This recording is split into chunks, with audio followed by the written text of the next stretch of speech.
Force ghosts are still a very mysterious element of Star Wars. The Clone Wars gave us a little information about the training required to retain one's consciousness after death, but there is still a lot of questions surrounding them. The new book, from a certain point of view, has given us a little more to chew on in Qui-Gon's story, which makes sense considering he is a Force ghost at that point in time. The tale takes place after Luke has left Obi-Wan to find Uncle Owen and Aunt Beru murdered. As old Ben waits, he calls for guidance from his former Jedi Master. We see Qui-Gon's spirit as it basically has to pull its individuality out of the oneness of the Force. It's very trippy. Basically, the Force exists outside of linear time and space. So, in order to manifest, Qui-Gon has to separate himself from that. He has to insert himself back into a timeline, and during that process he remembers who he was before.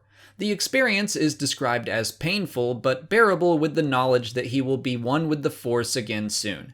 That's pretty interesting, and I think it answers a few questions for us. First off, we're getting a better sense of what it means to become one with the Force. When Obi-Wan and Yoda disappear, they are immediately taken out of time and space. That process is actually detailed in Obi-Wan's story in the book. It's also very trippy. In the time between his disappearance and his voice telling Luke to run, he's pretty much relived his entire life, which sounds incredibly disorienting on its own, but he also sees glimpses of the future, which has to be even worse. I also think it's interesting that Qui-Gon describes his manifestation as painful. I think that's more of an emotional pain rather than a physical one, otherwise all the Force ghosts would be screaming every time they appeared. But appearing visibly seems like it's an inconvenience. It's not something Qui-Gon really wants to do because he's kind of taking a break from being in pure bliss to help out Obi-Wan. If I'm interpreting things correctly, being a Force ghost means you are no longer completely one with the Force. You've separated yourself from it to a degree. I think this is smart from a storytelling perspective, though. It gives the ghosts a reason to not be around constantly. Oh, and by the way, when I say Qui-Gon manifests himself, I do mean visibly. When we last saw Qui-Gon, it was in the Clone Wars, and we didn't see him so much as hear him. He did appear on Mortis, but that was a nexus in the Force, and even then, it could have been an illusion. By the time of A New Hope, Qui-Gon has grown stronger and has a face-to-face conversation with Obi-Wan.